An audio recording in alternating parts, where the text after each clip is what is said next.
यंदाच्या पावसाळ्यात पुणेगाव दरसवाडी कालव्याचे पाणी डोंगरगाव येथे पोहोचेल या दृष्टीने या कालव्याचे काम जलद गतीने पूर्ण करावे असे निर्देश राज्याचे अन्न, नागरी पुरवठा व ग्राहक संरक्षण मंत्री छगन भुजबळ यांनी अधिकाऱ्यांना दिले आहे। दिंडोरी तालुक्यातील मावडी, खडकजाम यासह विविध ठिकाणी पुणेगाव दरसवाडी कालव्याचे सद्यस्थितीत सुरू असलेल्या कामांची व प्रकल्पाच्या ठिकाणी मंत्री छगन भुजबळ यांनी पाहणी केली। यावेळी लाभक्षेत्र विकास प्राधिकरण अहमदनगरचे अधीक्षक अभियंता बाळासाहेब शेटे, नांदूर मधमेश्वर विभागाच्या कार्यकारी अभियंता संगीता जगताप, पुणेगाव कालव्याच्या उपविभागीय अभियंता योगिता घुगे यांच्यासह अधिकारी उपस्थित होते।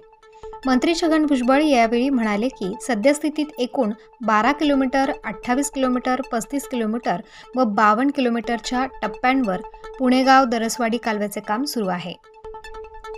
यात प्रामुख्याने कालव्यादरम्यान स्ट्रक्चर आणि पुलांचे कामास गती द्यावी यासाठी आवश्यक त्या ठिकाणी वेगवेगळ्या यंत्रणांद्वारे व अधिकचे मनुष्यबळ लावून दर्जात्मक काम 31 मे पूर्वी पूर्ण करण्यात यावे, यासाठी आवश्यक निधीची पूर्तता करण्यात आली असल्याचे मंत्री छगन भुजबळ यांनी सांगितले। आजपर्यंत 12 किलोमीटरमध्ये 2 किलोमीटर आणि 49 किलोमीटरमध्ये 4 किलोमीटर असे एकूण 6 किलोमीटर लेव्हल काम पूर्ण झाले आहे। त्याचप्रमाणे 49 किलोमीटरमध्ये 900 मीटर काँक्रिटीकरण काम झाले आहे। या कालव्यावर आज मितीस 12 किलोमीटरमध्ये 6 मशीन, 28 किलोमीटरमध्ये 6 मशीन तर 35 किलोमीटरमध्ये 6 मशीन असे एकूण 18 मशीनने अतिशय गतीने काम सुरू आहे।